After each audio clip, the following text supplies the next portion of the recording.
السلام عليكم ورحمة الله تعالى وبركاته. مركز كسو دوادا يوتيوب channel كيغا أسد ديرو جناب قصة عجيبة. إمام الشافعي إمامكي وينا الله أنحرست إمام الشافعي أيا وحو معلن أوها أردي وحونا آد أجعلا ويلي رو أردي دا كمده كدبنا أرديدي كلبا والدينتودي أشيغين إن معلنكودو أرديغان أجعل يهي waalidkii baa u yimid imaamku si ay arintaas ugu wareystaan.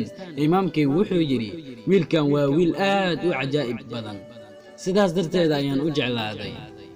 imaamkii wuxuu yiri waxaan ka qaaday ardayda imtixaan, kadibna caruurtii mid walba waxaan ku iri digaagad ama dooro soo qal ama soo gowrac, waxaadna ku soo qashay ama aad ku gowracdaa meel aysan cidna ka arkaynin. kadibna caruurtii kale oo dhan way soo qaleen, laakiin wiilkii isagoo weli qalin ayuu soo noqday. markaas imaamkii wuxuu ku yiri digaagadii ama doorada maxaad u soo qali weysay, ama amarkayga ayaa diiday. wiilkii ayaa ugu jawaabay maya macalin ma diidin amarkaaga, laakiin soo ima soo dhihin waxaad ku soo qashaa ama aad ku soo gowracdaa meel aysan cid ka arkaynin. macalinkii ayaa yiri haa. kolkaas ayuu wiilkii yiri ilaa maanta waan raadinayay meel aan cidna iga arkaynin, waana waayay.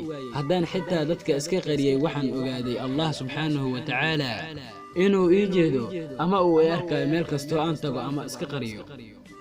imaamkii ayaa soo booday oo wuxuu dhahay sow idinma sheegin wiilkan yar wuxuu ogaa inuu ka dhuuman karin allah. qof kastow waxaad ogaataa wax kastoo aad samaynaysid inuu allah ku arkaayo. ha ka baqin qof bani aadam ah wax kasta alle dartii ugu tag. alle dartiina ha ahaado camalka aad qabanayso. fadlan sii sheer gareey asxaabtaada kale sii gaarsiiya.